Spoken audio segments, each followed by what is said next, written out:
got a guy What a like that that's built shot. like that, the 6'4", that we got to transcend and all that.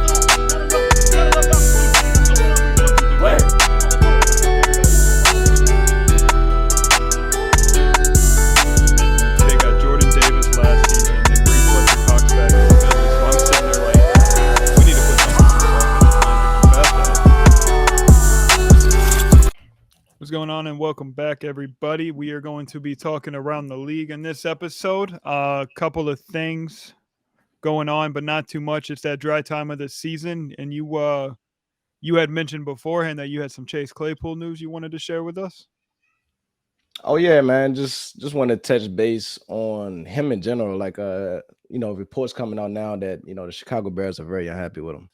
And not just on the field, but off the field. So that says a lot. I don't know if it's him not grasping the playbook, but then even on the field, this is a guy who you just traded your second round pick, and this is not your normal second round pick. Obviously, this is technically a first round pick. With the 32nd pick. And then seeing what the Steelers was able to do with that, getting a Joey Porter Jr. in there, looking at that in hindsight, we don't know how that would play out.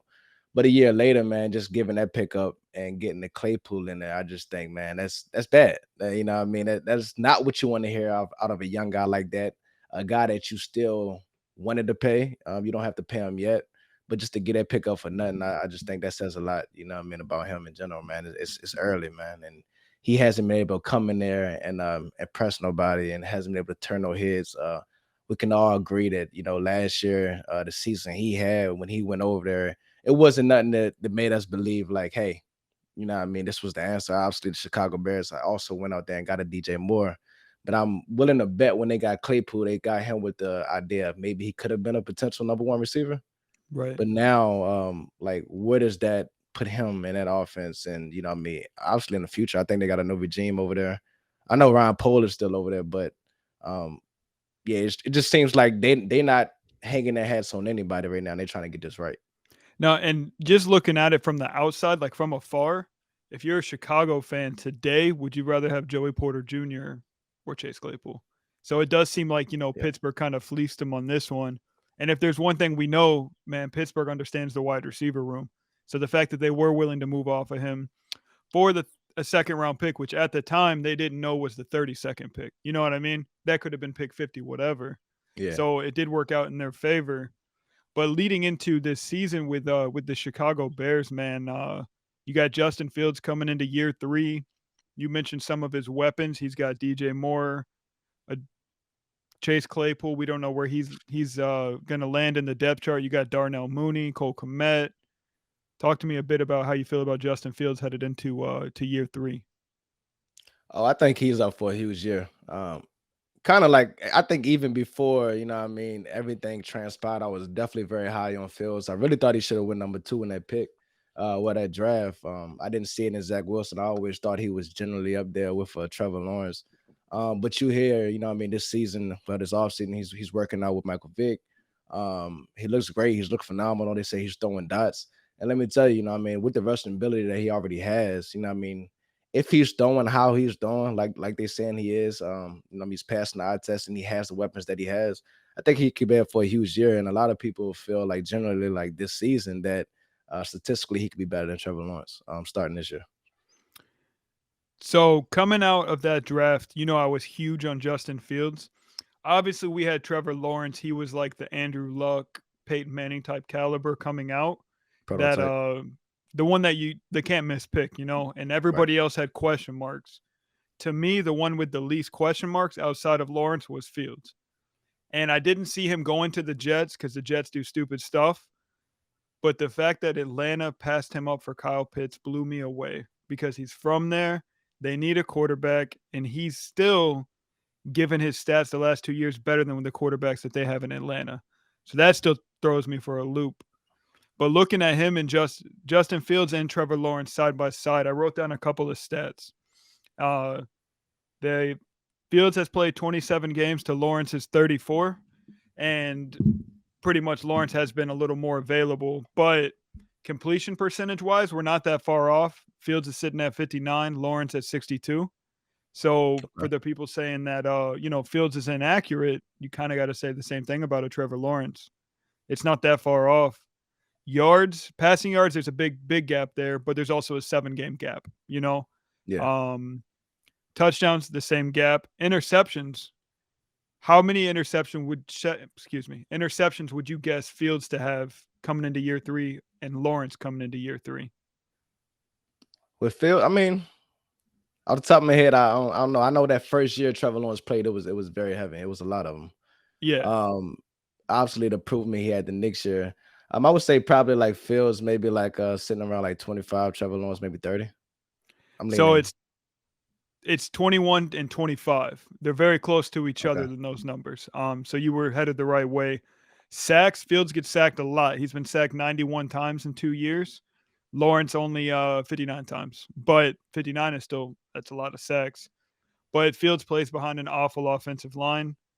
Carries wise, Fields has almost 100 more carries in 7 less games, which is kind of expected Yeah. along with about another 1,000 yards. My problem with Fields though is that 91 sacks and 13 fumbles, man. He's got to hold on to the football, but I do think in year 3 there is a strong possibility that we see a lot more out of Justin Fields. Man, listen, I'm gonna shoot it straight, man. Justin Fields is a beast. Like, and I seen him first, up close and personal, in that Dallas game. Like, I was seeing it, you would see the highlights, whatever, but just watching him, um, I think it's crazy. Like you hear the speed, but when you see the speed, Right. it's a lot different. Like this guy in the open field is electric, man. And like what the hell is he working out with Michael Vick for? you know what I mean? Exactly. The most That's electric guy. the most electric guy, right? But I'm sitting on it like, man, he's already like they talk about Hurts, and we've seen the type of leap that Hurts was, was able to do in this past year. I think Fields can do something similar to it, man. And we've seen what Lawrence was able to do. You get him some weapons over there. You got a coach over there, and Doug Peterson, that kind of knew what he wanted to do. Settled him down a little bit, put him some weapons. We'll see what he's able to do with Kelvin Ridley this year. But he was able to make that leap. Same for Josh Allen and so many of those other guys that you see kind of just shoot off. You know what I mean? I think Phil's the same thing. The big thing for me is last year, like you spoke about, he had no offensive line at all. Mm-hmm. You know what I mean? He was a guy that was, running around. He did all he could to make the plays that he made, and he made those plays. And they wasn't competitive because of the defense. They damn sure wasn't competitive because of the offensive line. And we all knew they had to go out there and get these weapons for a reason. So I think when you kind of take all those things into account, I think Justin Fields, he's kind of put those on. He put them on his back, you know what I mean? And it was competitive because of the things that he was able to do with his legs. So just looking at it, if he can get that arm, going and another year of just kind of seeing it, knowing what I'm gonna do, letting it rip with the weapons that he now has, man, it's got a limit. It I, really is. I I think too with Chicago, I don't see them being a playoff contender, but I also don't see them picking in the top 5 this coming season. I think I can see them winning, like 6 to 8 games. And a lot of people are saying that they run the ball a lot and they don't really give Fields the opportunity to throw the ball. But why would you even give him the opportunity to throw the ball when you know he's just Thanks. going to get smashed in the pocket? So you go get Darnell Wright, who I think could emerge as the best offensive lineman in this draft class. Right. And you put another weapon around him in DJ Moore to give him the opportunity to grow. Because he may not even need to grow. Like he could be there. He just didn't have the ability or the capability or the time to operate like, Justin Fields can operate. I mean, I agree. I wouldn't be surprised if they was to make the playoffs. It's crazy. I mean, Minnesota, do they take a step back? Detroit, I expect them to continue where they're going. I think it's on the upswing for them. Green Bay, I think they're taking a step back. And as we all know, there's an extra team that can make these playoffs. Maybe, just maybe, like the Bears are competitive. Philly struggled with beating them last year. Mm-hmm. With Dallas, they hung in there for a while. The board said one thing, but it was close. Yeah. So they competitive. The defense is not as bad as everybody wants to believe. You lose a Roquan, and surprisingly, like it wasn't like a big fall off in anything. They got your man that was in there. They also was able to get TJ Edwards in there as well. So hey, let's see, man. But outside of that, man, I do think Fields, man. I'm very high on him. I think he'd be up for a huge year.